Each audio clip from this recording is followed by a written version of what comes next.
আজ থেকে 40-50 বছর পর যখন নাতি নাতনিরা এসে আমাকে বলবে, দাদু নেইমার কে, আমি তখন তাদেরকে বলবো, নেইমার জানি না তো।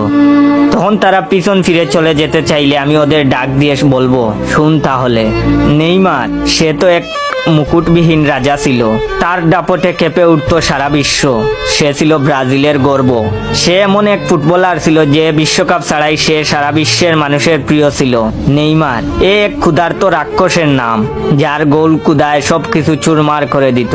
নেইমার এমন একটি নাম যা শুনে পিএসজি, বার্সেলোনা, সান্তোস গর্ব করে বলেছিল, আমাদের কপাল ভালো যে আমরা এমন খেলোয়াড়কে আমাদের করে নিতে পেরেছিলাম। নেইমার সে ছিল কোটি কোটি ছেলেদের রাত জাগার কারণ। সে ছিল কোটি কোটি মেয়ের ফুটবল ভালোবাসার কারণ।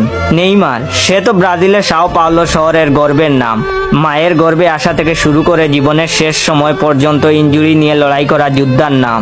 নেইমার সে যে কতটা ভালো বন্ধু তা বিশ্ব চ্যাম্পিয়ন মেসি ভালো বলতে পারবে। নেইমার মেসি, রোনালদোর মতো তারকার বীরে দূর থেকে জ্বলতে থাকা নক্ষত্র। কোটি কোটি ভক্তের কান্নার কারণ ওই নেইমার। সে ছিল ফুটবল ইতিহাসের এমন অভিনেতা যে কিনা দোষ না করেও দোষী হয়েছে।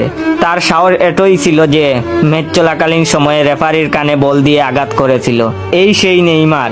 নেইমারের একটা ফটো দেখিয়ে বুঝতেই পারবো না যে কখন চোখের কোণে পানি জমা হয়ে গেছে।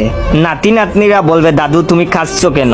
আমি তখন তাদের বলবো, না রে কাঁদিনি, এটা শান্তির পানি। তাদের বলবো, তোদের একটা জিনিস দেখাই, ওই বাক্সটা নিয়ে আয় তো। বাক্স খুলে দেখাবো নেইমারের সাথে তোলা ছবি আর নেইমারের স্বাক্ষরিত একটা হলুদ রঙের জার্সি। জানি না এমন হবে কিনা, তবে আশায় থাকবো একদিন আমার স্বপ্ন পূরণ হবে।